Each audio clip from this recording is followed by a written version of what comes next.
By Gabriella Lena Frank. Inspired by Frida Kahlo. February 20th at Hobby Center. Tickets at decamera.com. Check out the weather, brought to you by JAMS mediator arbitrator Paul D. Clote.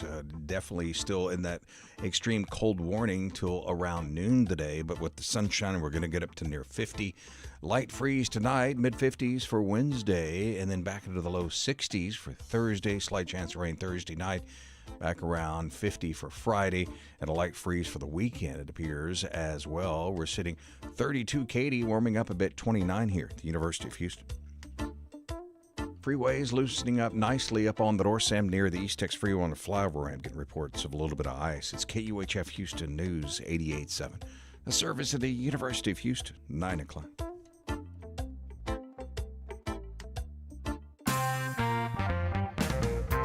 Early voting's being extended in the 18th District special election to replace late Congressman and former Houston Mayor Sylvester Turner.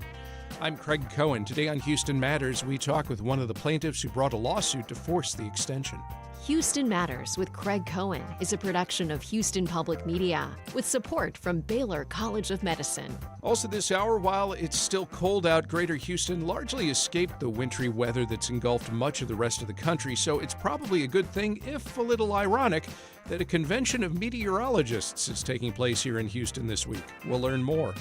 Plus, day tripping across Greater Houston, and an area survivor tells her story on International Holocaust Remembrance Day.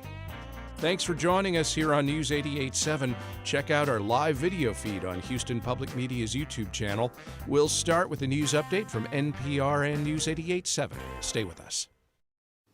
Live from NPR News, I'm Corva Coleman. The Trump administration is moving the top Border Patrol officer out of Minneapolis and out of his leadership role. Greg Bovino has been the face of the Trump administration's immigration efforts. President Trump is sending border czar Tom Homan to Minneapolis instead. This comes as furor grows over the Trump administration's immigration crackdown in Minnesota. A federal judge in Minnesota has ordered acting Immigration and Customs Enforcement Director Todd Lyons to show up personally in a Minneapolis courtroom on Friday. From Minnesota Public Radio, Matt Sepik has more. Judge Patrick Schultz says ICE is not complying with his January 14th order to provide a bond hearing for a man in immigration detention or release him. Schultz's order says ICE has failed to comply with dozens of similar orders. He says ICE Chief Todd Lyons must appear in court Friday to answer for why he shouldn't be held in contempt. Schultz, a George W. Bush appointee, says, quote, the court's patience is at an end. Matt Sepik prepared that report. The federal government faces a partial shutdown after Friday unless Congress passes a spending bill. Senate Democrats want to strip out funding for Homeland Security. NPR's Claudia Grisales reports this follows the killing of Minneapolis protester Alex Preddy. The House passed a spending package on a bipartisan basis last week. It left for recess with the expectation the Senate would do the same. The bill needs to pass by Friday to avoid a shutdown of portions of the government. However, Senate Minority Leader Chuck Schumer said the DHS funding plan is woefully inadequate and fails to keep ICE agents in check in the wake of Preddy's death. Democrats are demanding Republicans pull the DHS funding from the overall $1.3 trillion bill, which also funds the Departments of Defense, Labor, and Health and Human Services, among others. Republicans are pushing back, but many are also calling for a full investigation into Preddy's killing. Claudia Grisales, NPR News. Stocks opened mixed this morning after some solid corporate earnings reports from Boeing and General Motors. NPR's Scott Horsley reports the Dow Jones Industrial Average dropped 400 points in early trading. Boeing sales took off in the fourth quarter as the jet maker recorded its best three-month period in 7 years. Boeing delivered almost 3 times as many commercial jets as it did in the same period a year ago. Boeing also turned a profit during the quarter, thanks in part to a one-time gain. General Motors also reported better-than-expected profits, although quarterly sales fell just short of forecast. GM announced a plan to buy back some $6 billion of its own stock. India and Europe have agreed to lower trade barriers as part of a massive trade deal covering 2 billion people and a quarter of global GDP. News of the deal comes after nearly 2 decades of negotiation. Scott Horsley, NPR News, Washington. The Dow is now down 420 points. This is NPR. Support for NPR comes from NPR stations. Other contributors include Sony Pictures Classics, presenting A Private Life, starring Jodie Foster as a psychiatrist who investigates the sudden death of one of her patients as a possible murder. Now playing select cities. Opens wide Friday.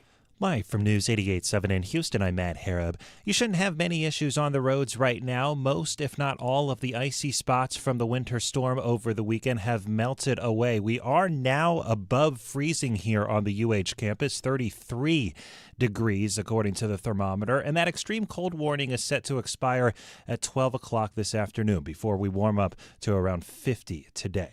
There do appear to maybe be some casualties relating to the cold, though. At least 3 people were found dead in separate locations in downtown Houston on Monday. A man and woman were found about 50 feet apart, according to KHOU, under Highway 59 on Congress Street. Police say there were no signs of foul play, although it is unclear if the cold contributed to the deaths until an autopsy is conducted. Another body was found in Tranquility Park near Houston City Hall. Now, the city of Houston faces a multi-million-dollar expense due to the winter storms. It comes as the municipal government grapples with a ballooning budget deficit. News 88.7's Dominic Anthony Walsh reports. Last year, the city spent $6.5 million during the 6-day freeze and snowstorm in January, largely on 10 warming centers. The city currently has 12 warming centers open for the 3-night freeze. It's very expensive. Very expensive. Mayor John Whitmire's administration faces a more than $120 million budget deficit this year. We will spend several $1 million on this current storm, and, the city is broke. The city's rainy day fund for disasters currently holds about $14 million. Officials have not yet said if they'll tap into it to cover the expenses for this storm. I'm Dominic Anthony Walsh, News 88.7. And Houston's George Bush Intercontinental Airport is the first airport in the country to receive new surface movement radar systems. That's according to the Federal Aviation Administration. It's called the Airport Surface Detection System Model X, which allows air traffic controllers to more accurately track ground movement of aircraft and vehicles to prevent runway incursions. It also has a larger visibility range than existing systems from the 1990s. Matt McCann is a surface team manager with the FAA. So it gives us the optimal environment to be able to fully test those capabilities. It also has a high traffic, volume, which also equates to, more data. And the more data you have, allows for you to better fine tune all the parameters. He says the agency will continue to roll out the new system at other major airports around the country. I'm Matt Harab, News 88.7. This is Houston Matters. I'm Craig Cohen. Thanks for joining us this morning here on News 88.7 and Houston Public Media's YouTube channel. Coming up this hour, a visit with a man once recognized as the best weatherman ever.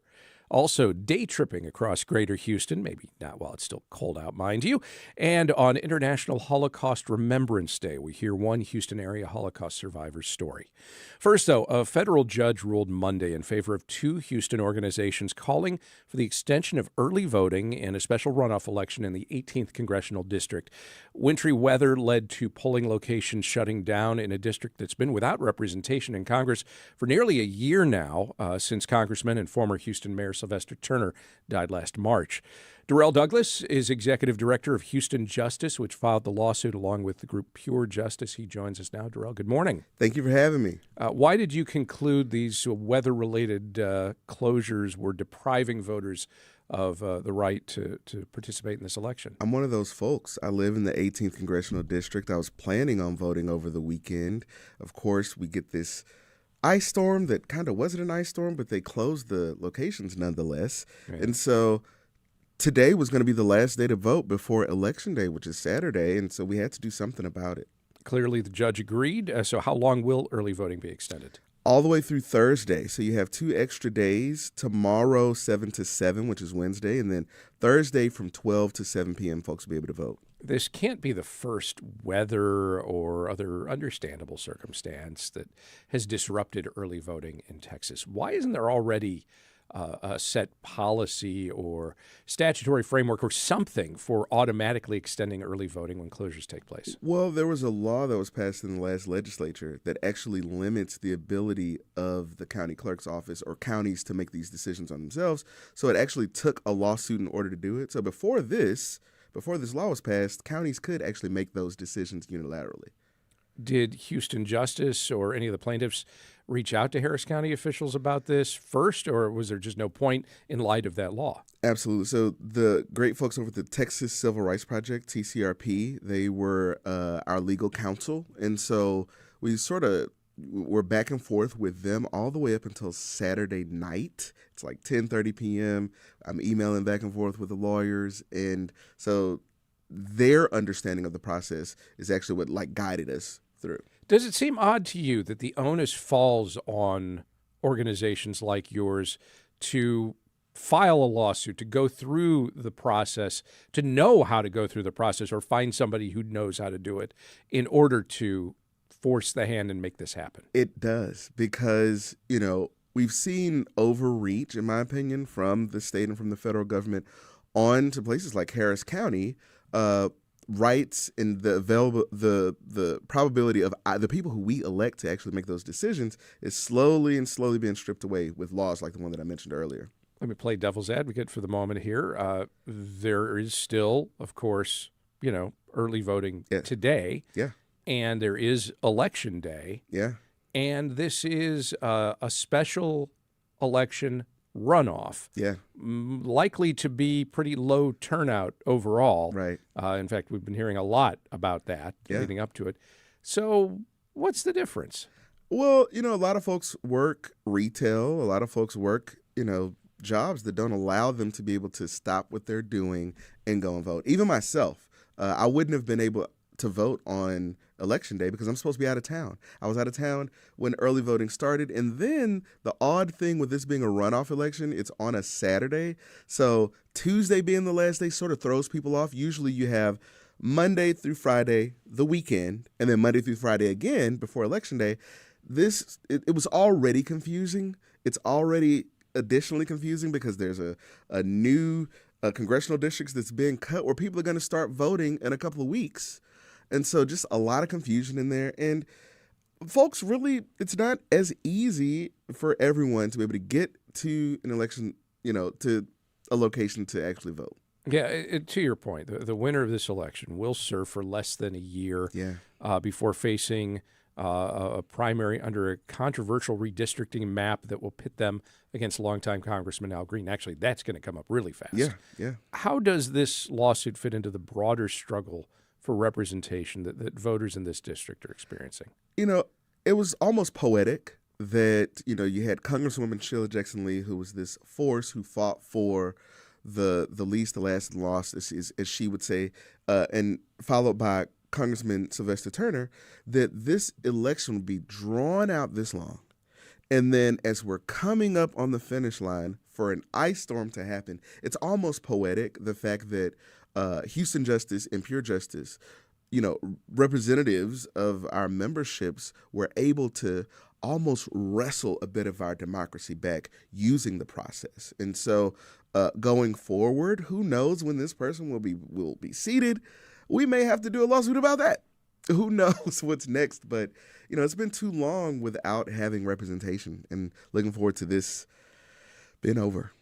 Both candidates in the runoff, Christian Menefee and Amanda Edwards, they both publicly supported your lawsuit. How significant is it to have the candidates themselves advocating for greater voter access? Absolutely. I mean, we didn't know whether they would support or not. We didn't know whether the county would be in support or not, because the reason I would assume that they usually have this gap is because between early vote and Election Day, the county clerk's office has to do a lot to turn things around in order to get ready for it. So we weren't sure if they were going to be amicable to this or not. Luckily, everyone was sort of in line, and this was easier than it had to be. But we were prepared for it to go the other way. I showed up to the hearing, not sure if I was going to have to be a witness, if there was going to be, What would you like to see the state theoretically do in the coming years, future legislative sessions, to refine this process so that maybe the onus doesn't fall on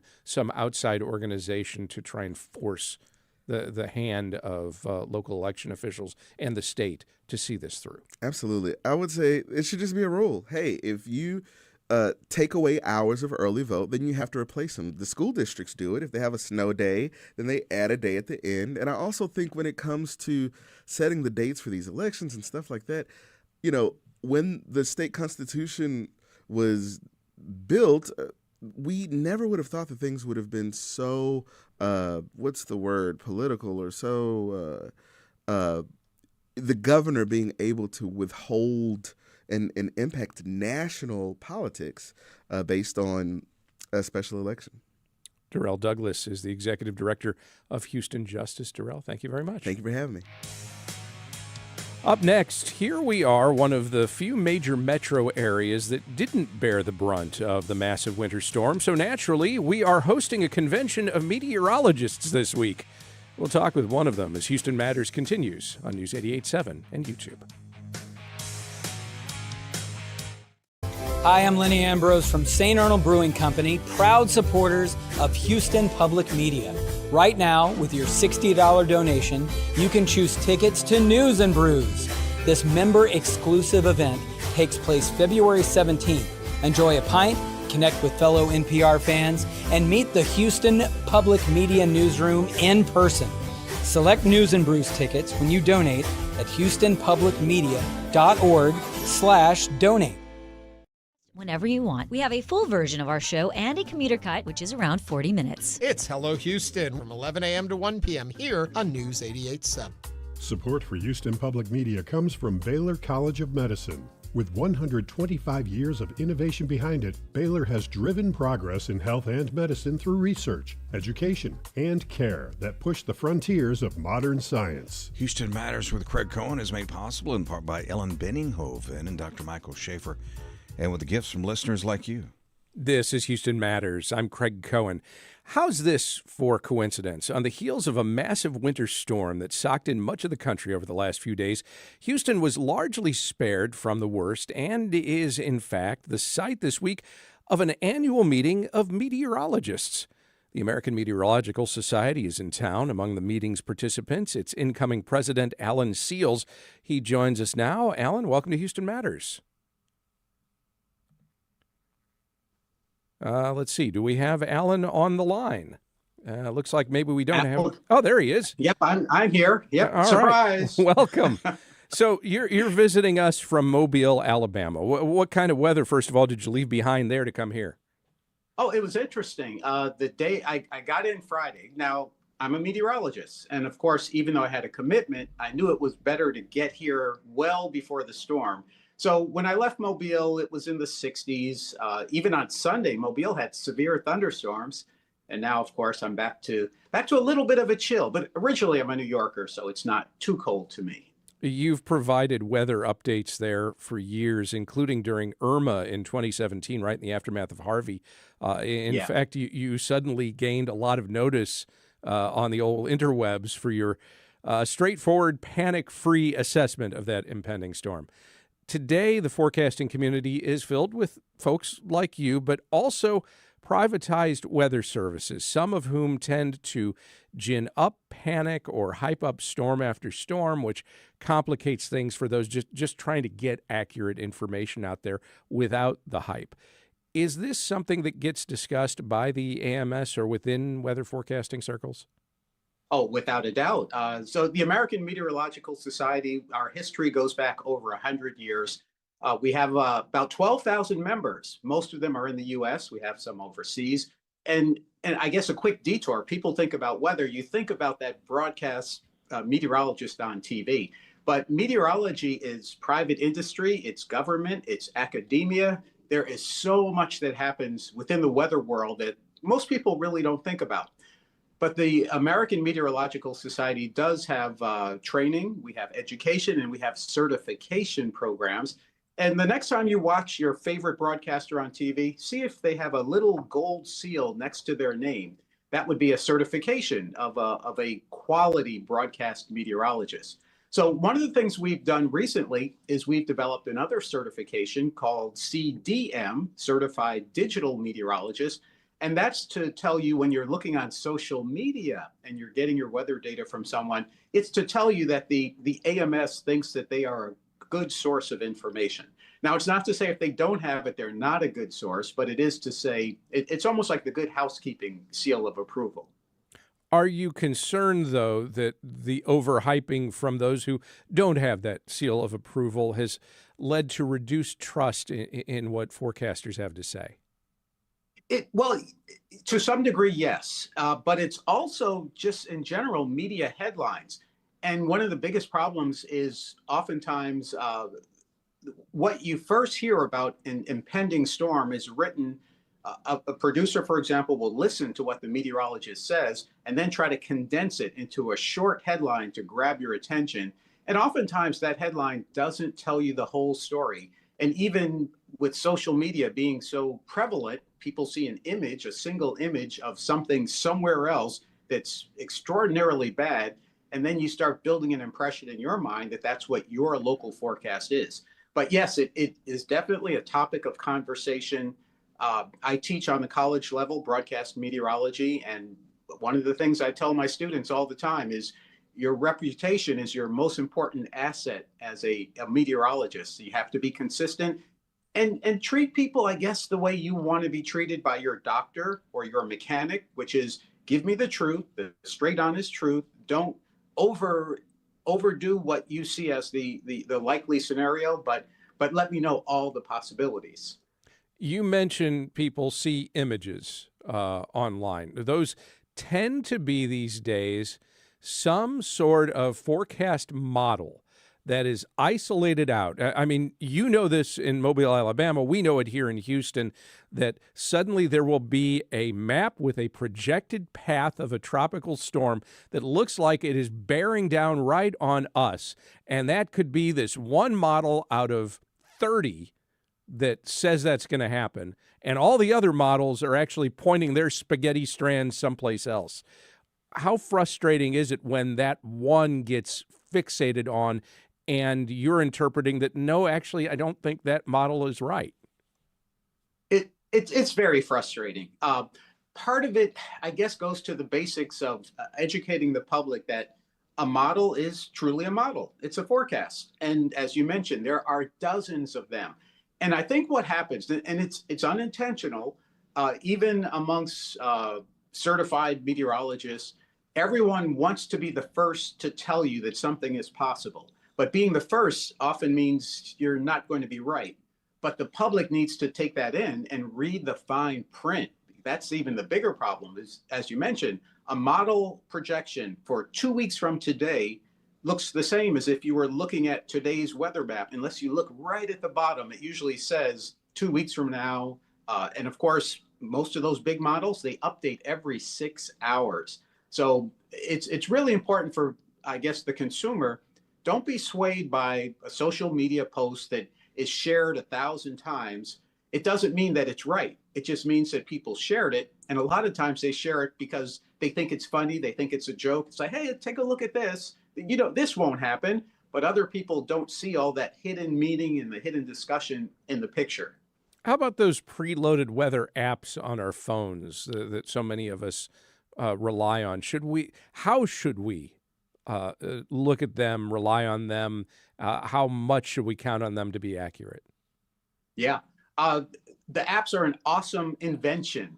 Back in the old days, you used to have to turn on the radio or read the newspaper with the forecast days away, or wait until 6 o'clock in the evening to watch the news. Now with the weather app, you've got data 24 hours a day, not just for where you live, but really most places across the US and even North America and even the globe. So what's important to know about the weather apps is they are taking information from satellites, radar, from airports, from weather balloons, from aircraft that take off and land, even commercial aircraft share data with the National Weather Service. And that data is largely put into computer models, which the foundation for that is research that's been done by our government, continues to be done by places you'll hear in the news, National Center for Atmospheric Research, NCAR. The models are used by the National Weather Service to predict the weather. Private companies, and even you folks as citizens, you can take that raw model data, you can build your own model if you have a strong home computer, and you can make your own projections. So the forecast models end up on the weather apps by any company, and even yourself. Even you can pull up the radar and the satellite. But the biggest thing I think that throws people off, yesterday was a great example. There were freeze warnings, there were ice warnings. And when you zoom in and you look at your house on the map and the line stops 2 blocks away and you're just outside that watch or warning, you're kind of thinking, oh, well, I'm not in the warning area, I'm okay. But everything on the map is digital, but weather and life is analog. It is never as perfect or as precise as what you see when you look at your app and you zoom in. And even the apps that tell you, oh, it'll rain in 15 minutes. Well, it doesn't say whether that's a deluge or a sprinkle, or if it's going to rain 4 or 5 times, or if there's going to be lightning. You're taking over as president of the American Meteorological Society during a period of unprecedented challenges in terms of things like budget cuts and turned over staff at NOAA and the National Weather Service. Also renewed political tension over climate science. How does all of that influence the conversation that's taking place in weather circles today? And I imagine at the meeting this week here in Houston. Those are the conversations. And literally just before we started our interview, I was in a meeting with government folks, private industry folks, leadership and staff with the American Meteorological Society. And we're trying to figure out how to handle this, how to pivot it. You said it very clearly, unprecedented, the way things are changing, the way things are being twisted around to where people misinterpret. Take the word climate, for example. Climate is simply the average of weather. That's all it is. Climate is not a bad word, but if you make it a bad word, then you can change how you fund it, how you approach it. So we as meteorologists, it's funny that we're all geeky sort of science. Well, I'm geeky. I won't speak for the rest of them, but many of us we are purely science. We are doing this for the good of humanity. And unfortunately, we run up against the whole issue of funding, budgets, staffing. But yes, it's a work in progress.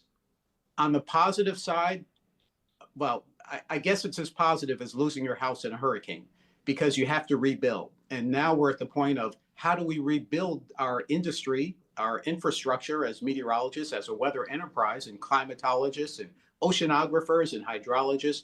How do we rebuild so that we can be better and more effective at what we do? So taking the inevitable approach. You can't sit there and say, well, we want what we used to have. That doesn't work anymore. And it doesn't work a lot in life either. Can you explain for those who may assume that, well, you don't need, we don't need the National Weather Service or NOAA or any of the experts that you just described because we have our local weatherman in town. So why does she need anybody else to provide the forecast that they throw on my TV every night? Right. And the same one on the weather app. It's free, isn't it? Well, it sort of is. So I'll start with, and I'm not just saying this because I'm a U.S. citizen, but the United States has one of the strongest, most robust weather enterprises, forecasting network, data gathering networks of the world. Folks copy our model. And our model starts with we taxpayers fund agencies in the federal government that maintain weather satellites, that maintain a radar network, and that data, which is pretty much managed by NOAA, National Oceanic and Atmospheric Administration, goes to the National Weather Service. Before it gets there, though, it is researched. It's like, how can we best use this? So the government will contract with universities to have universities figure out how do we forecast weather better? How do we reduce aircraft turbulence? How do we limit the damage to agriculture? How do we build our transportation network to be more weather resilient? So universities play a role in helping the data get back to NOAA in a way that NOAA can provide it to the American public. And that information is public domain. And that is really the majority of the foundation of what you see when you're watching a weather forecast on TV. It's the majority of what you see on weather apps, even though it may be branded with a different company and it will have different colors. A lot of that, the majority of that comes from our input as taxpayers to the federal government for the government to provide back to us as citizens, as businesses, and as individuals. So without that backbone of the government, the research investment, the universities, our forecast would be nothing like what they are. It would be, I had a relative who was overseas and she tried to use her weather app and she was really disappointed that she couldn't get a good forecast. And that, of course, is because the U.S. does it right. Alan Seals is the incoming president of the American Meteorological Society, which is meeting here in Houston this week. Alan, thanks so much for the time. You're welcome. Thank you.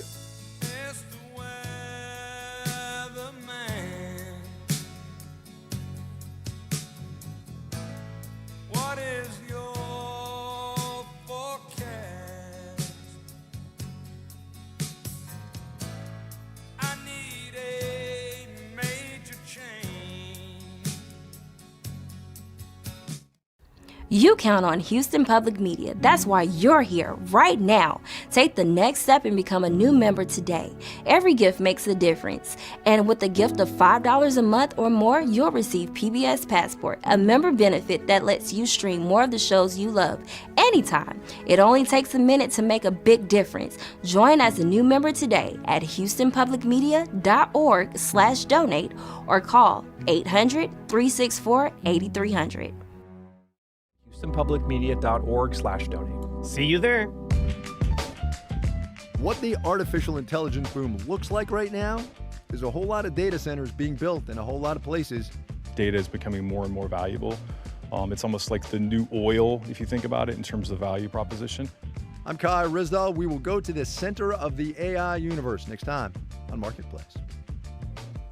It's tonight at 6:30 here on News 88.7. This is Houston Matters. I'm Craig Cohen. Once this cold stretch subsides, you may have in mind the idea of taking a weekend jaunt somewhere. Greater Houston covers so much territory that you don't really need to leave the metro area to enjoy a compelling day trip to a part of town that you don't often or may never have seen before. That's what we're going to talk about next, being a tourist without actually leaving the metro area. Joining us now are Alison Brooks from Visit Sugarland and Stephanie Polk from Visit League City. Those are the tourism bureaus for those communities. Alice and Stephanie, good morning. Good morning. Thank you so much for having us this morning. Absolutely. And as we chat, we welcome your examples of parts of Greater Houston you visited that may be a good solid drive from where you live, but which offer some fun things to see and do and still get you home by dinner time. You can call us at 713-440-8870. Email talk@houstonmatters.org. When I first moved to the Houston area, I picked up quickly on this notion that there are inner loopers and there are outer loopers. Didn't take long to realize that there are some people who, if that's where they're from, that's where they stay. What do you each do to try to engage folks from other parts of the Houston metro area, some maybe as far as 80 or 90 miles away, to come visit your part of town? Alison, I'll start with you in Sugarland. Good morning. Thank you. Good morning, Stephanie. Nice to be speaking with you guys today.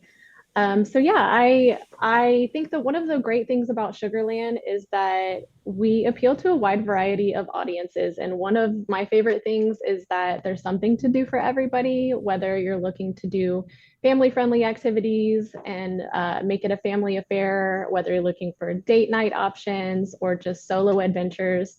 We really have attractions for all ages and all audiences.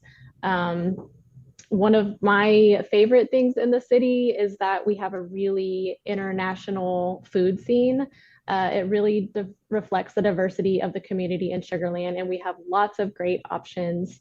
For starters, one of my favorite is a place called Q's Deli, which is actually a little sandwich shop, but it's not your traditional sandwich shop. It is actually the first halal deli in Texas, and it has a Pakistani fusion menu. And it's ran by a gentleman named Ali and his dad. So it's not really just about food for them, it's a family legacy. And they have really great hospitality. They know a lot of their customers by name when they come in, and they take a lot of pride in being involved in the community and offering quality halal options to their community. And they have a really great burger, which is wildly popular. It's called the Q Stack. So it's essentially this loaded cheeseburger. It's very messy, but very good, I assure you. It has bacon and cheese and jalapenos and all of the toppings.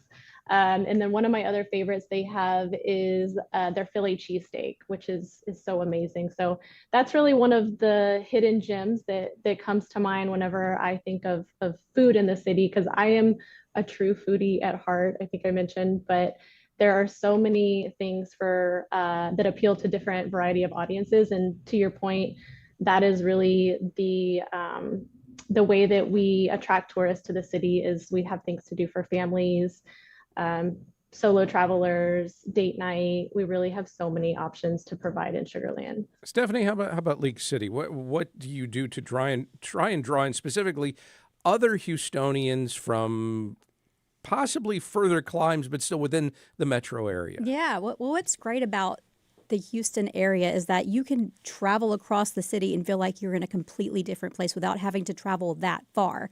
My commute downtown today from League City was about 16 minutes. So in 16 minutes, you can go from busy streets in the heart of the city to sunsets and sailboats. As far as what we're doing, we're just trying to get the word out about all the things that there are to do around the area. Bay Area Houston has a very, very cool coastal vibe. So we have lots of places to eat on the water. She was mentioning food. Yes, food. Everybody will travel for a good burger. Thank you for that recommendation. My favorite places are just about anywhere I can see a good sunset and enjoy some good food, some seafood or a hamburger. I am a hamburger lover myself, but just great sunsets, and you have plenty of those in all the sailboat races. Every Wednesday night on Clear Lake, they have sailboat races, and you can go to any of the places along the water, Cabo, Sam's Boat, all sorts of places, and just watch the sailboats, and you have just gorgeous views, and you can watch them do their races and try to figure out what the goal is on that, and then just enjoy your dinner and a gorgeous sunset on top of that. So that happens every Wednesday night whenever it's in season. So I think it kicks off in March whenever the weather gets a little bit better, and it goes all the way through November. So that's really cool to go and do. But you can do all sorts of things. There's Space Center Houston over there. Then you can go down to the Kemah Boardwalk, and just water activities are a huge draw for us. So we just are trying to get the word out about all the great things to explore around our area. What holds back, do you think, some Houstonians from venturing out of their own neighborhoods? I mean, I always fall back to this conversation I had with somebody who lived in the Woodlands, chatting with years ago, who worked less than a mile from her home and said, I never have any reason to go anywhere outside of that 1 mile radius. I think we get used to just traveling in our little circle. I mean, I'm guilty of it too. I stay, because where we live, we have our supermarket right there. We have all these other things. As soon as you just branch out a little bit, it's more about just having a reason. So events are a wonderful reason to do that. Plan on, a big event. We have music, concerts, dinner cruises, all sorts of things. Just, look at that. Look at your schedule. And honestly, if you don't put it on the calendar, a lot of times it doesn't happen. So today is actually National Plan Your Vacation Day. We're encouraging everybody to look at that PTO and say, okay, I'm going to do a good job this year about budgeting my time wisely, making sure I spend enough time, taking care of myself and enjoying and rejuvenating, getting excited about life again, and just getting out there and traveling. And today is a wonderful day to do that. So it's really cool that we're having this discussion today on National Plan Your Vacation Day. Alison, this is the off season for big trips. So maybe how might Houston residents take advantage of that to explore places like yours without crowds or high costs? And I agree with Stephanie. One of the things that I think is is great is that it is such a short drive to all of these surrounding cities in Houston. And a lot of times you don't realize as a Houstonian what is in the surrounding cities necessarily until you go there and experience it. So that's really what we're trying to focus on, is getting people into the city and getting them into these attractions. And once they realize that they're here in the city, how close they are and how great they are, then that can keep them coming back, and even draw people to have staycations, within their own city. And I think that we have a lot of really good attractions in the city that people don't necessarily think of maybe when they think of Sugar Land. We have a lot of bigger attractions and bigger venues, such as Smart Financial Center, which is a place where you can go see a show or a concert. We have the Constellation Field, which is home to our minor league baseball team, the Space Cowboys. But we also have some really great smaller venues. We have the Houston Museum of Natural Science at Sugar Land, and they have programming for all ages. They have really amazing kids exhibits, some learning opportunities, some STEM things for kids. They even have a dig pit where you can actually dig up dinosaur fossils, but they also appeal to a more over 21 audience, I should say. So they have bourbon tasting events. They have mixers and elixirs, which is also something they do at the main location, which is sort of a dance night. The most recent one they did was a Footloose themed one, an 80s style dance night. There are lots of examples like that, both in both of your locations and throughout Greater Houston. And again, we're just suggesting Houstonians may want to consider all of that and look some of these events up online. I want to say thank you to Alison Brooks, Assistant Director of Visit Sugar Land, and Stephanie Polk, the Convention and Visitors Bureau Manager, handling communications and community engagement for Visit League City. Thank you both very much. Thank you. Thank you. And still to come on International Holocaust Remembrance Day, we hear from a Houstonian who bore witness. Stay with us as Houston Matters continues on News 88.7 and YouTube. It's not just your car. It's the one that brought your kids home from school, took you cross-country, held memories, laughter, even a few breakdowns. When it's time to let go, give your car a new purpose. Donate it and turn memories into meaningful support for this station. Plus, you'll enjoy free and easy pickup, potential tax benefits, and a simple donation process. Your gift supports the programs you and your family love. Donate today and help keep public media strong. Call or donate online. As the federal government deploys thousands of ICE agents across the country, protesters are mobilizing to push back. What the volunteers have told me is they want ICE officers out of their neighborhoods. How their strategies put activists in murky legal territory. That's next time on Think. It's tonight at 10 here on News 88.7. This is Houston Matters. I'm Craig Cohen.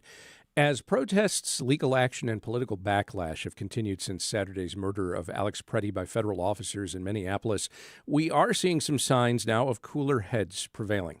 President Trump announced Border Czar Tom Homan would take over federal immigration enforcement efforts in Minnesota. Governor Tim Walz told Minnesota Public Radio that Border Patrol Chief Gregory Bovino, who was leading the surge there, is being removed, and that Trump's agreed to consider reducing the number of federal immigration agents in the Twin Cities as well. There are still lots of questions about how the investigation into the murders of Preddy, as well as Renee Good earlier this month, will play out, and the temperature on that has not lowered at all in Minnesota or on social media platforms. Among some of the memes and comments passed around have been those comparing the tactics of federal immigration officers to that of Nazis across Europe during the Holocaust. Well, today is International Holocaust Remembrance Day, and we thought it might be appropriate in this moment to hear from a Houston-based Holocaust survivor.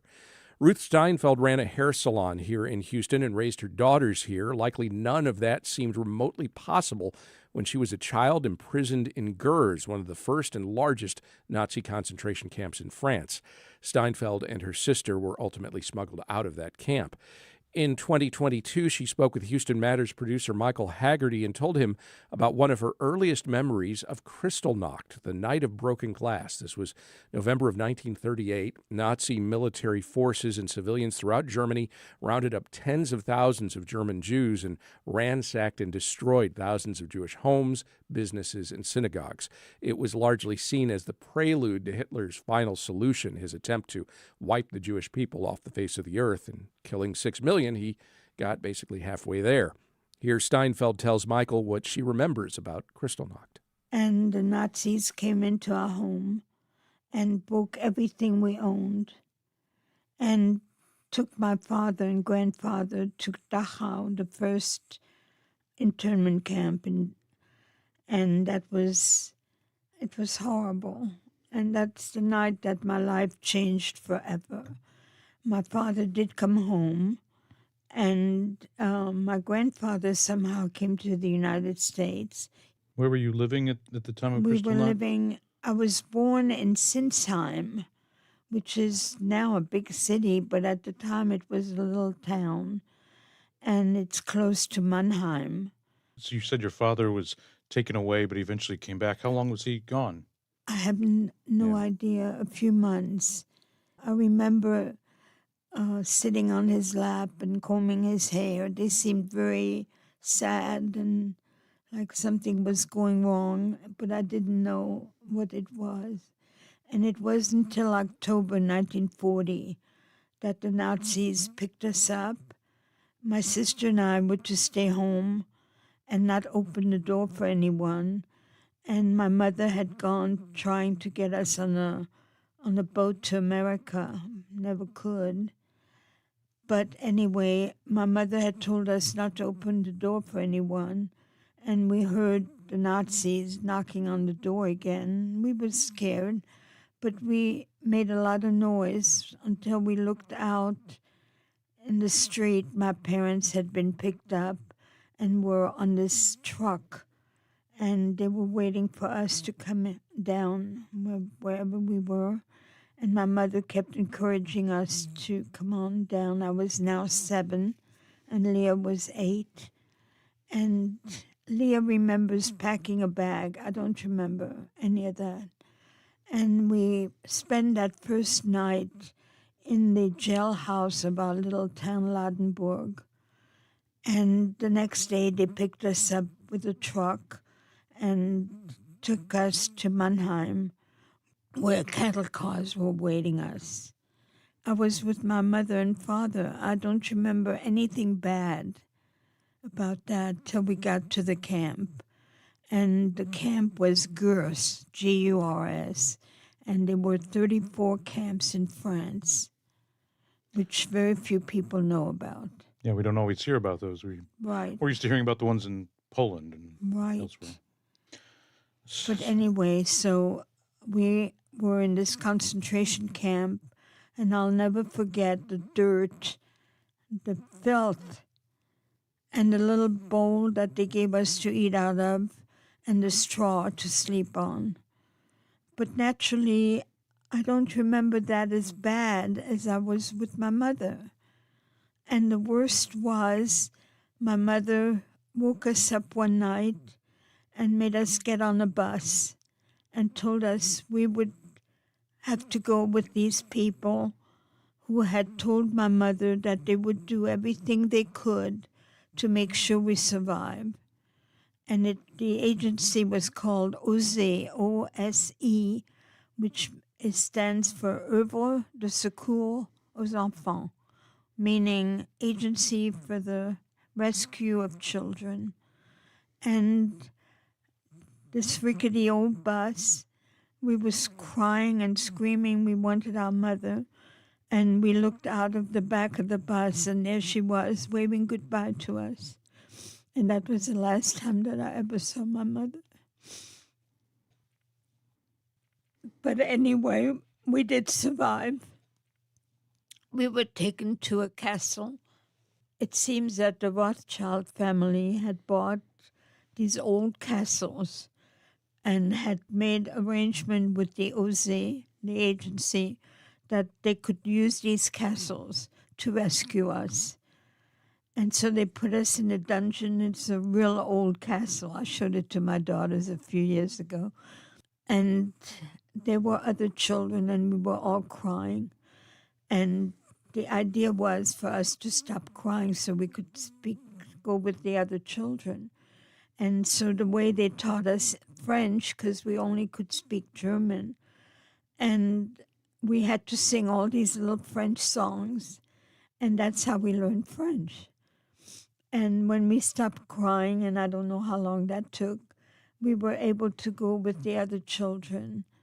And soon after that, the Nazis found out about this castle, and the OSE came in and needed to take us to private homes. But it was a little difficult for them because my sister and I were not to be separated.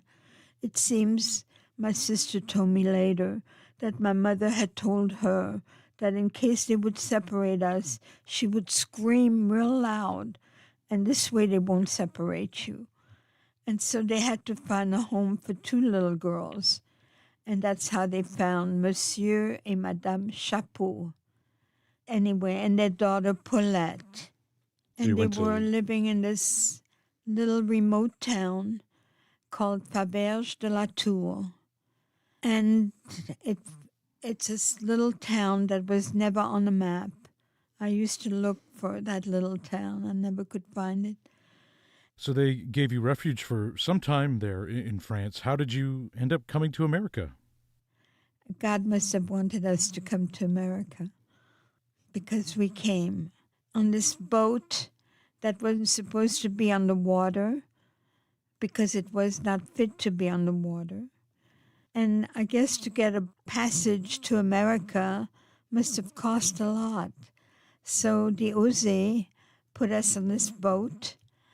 I remember several times we went on a boat and then had to go back because it was too expensive, I guess.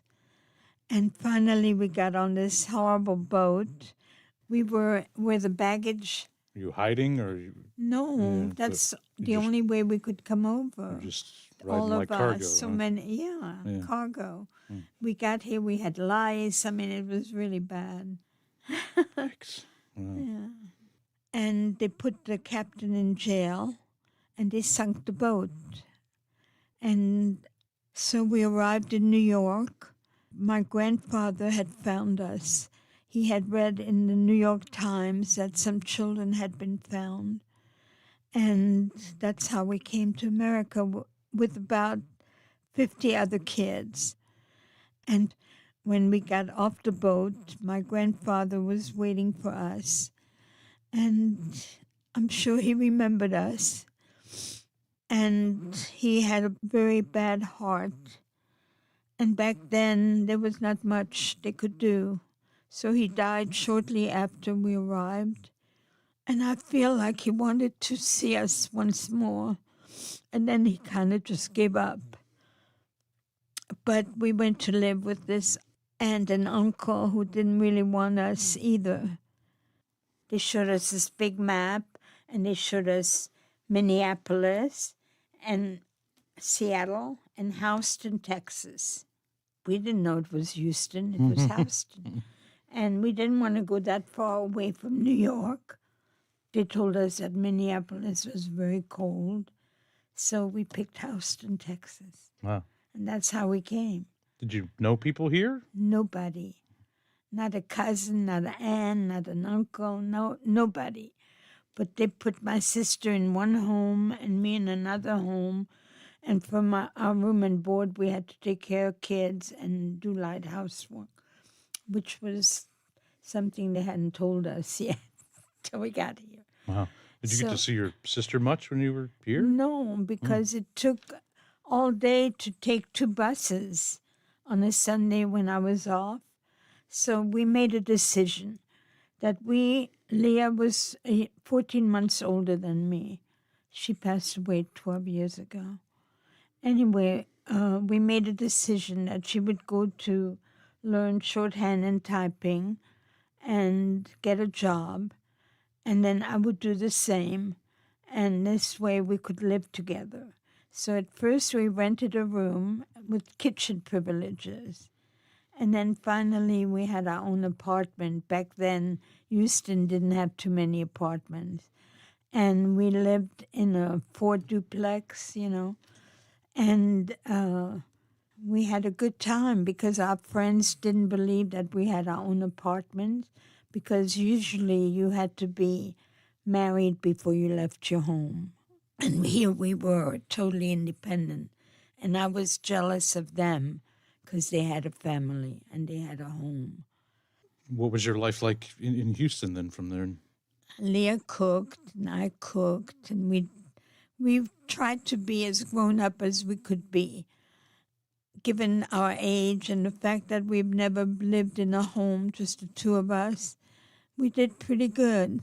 You were teenagers then still, right? Yes, I was barely 7. I got my job when I was 16 and she was 17. I mean, what was that like, living with your sister and being on your own but having each other? It was so great because even though we fought a lot, I remember that, we were the two of us and we understood each other. We never talked about the past, never. But we were in an apartment and we had boyfriends and we had started having girlfriends. I would go to the Jewish Community Center and help a lady teach other people how to dance. I mean, we somehow melted into the Jewish community. And it was important for us to remain Jewish. And my name had been Regine during the war. And I had to be back to being Ruth, because if my parents wanted to find us, we had to be Ruth and Leah, and we were. So for so many years you were here in America wondering if they were still alive or their fates. How did you find out? When did you find out? I didn't know that till 1981, when I found our names written in a book of all the Jews, all the people taken out of France to Auschwitz. But we had the good fortune of meeting Serge Klassfeld. He and his wife, who happened to be a German non-Jew, had worked very hard to find perpetrators. But anyway, Serge had been in the same children's home that we were, Chateau de Majelier, Castle of Majelier. And so we were automatic friends. We were French, and there were not that many French. They were mostly Polish, Eastern European Jews. And he had just compiled a book of the 80,000 names of people taken out of France through Paris, which was Drancy, and taken to Auschwitz. The book was by convoy number, and each convoy number had how many men, how many women, and at the end of the war, how many survived. There were not that many. I think it was around 600 something out of 80,000. And sure enough, finally in the middle of the book, my sister had already left the room. We were in the library and we were looking. I was looking. And finally I yelled, "Leah, I found their name."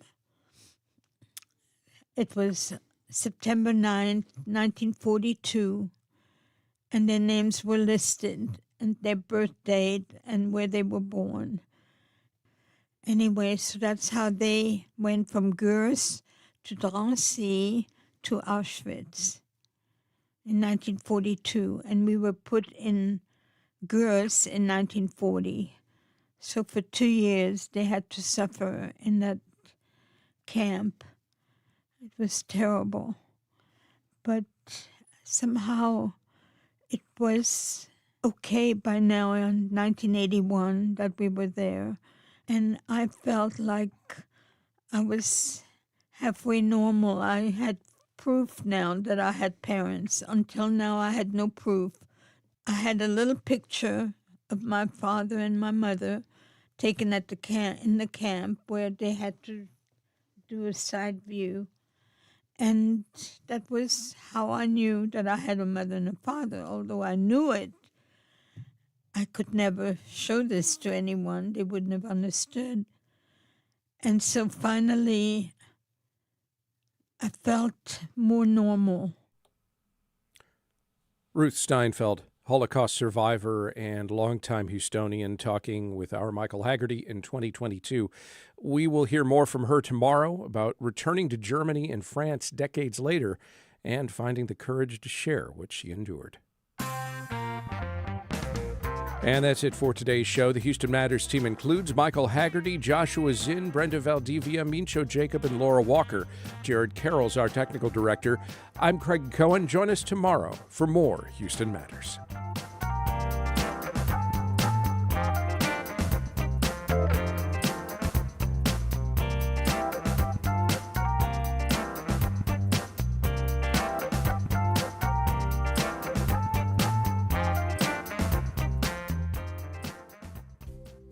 Support for Houston Public Media comes from Baylor College of Medicine. With 125 years of innovation behind it, Baylor has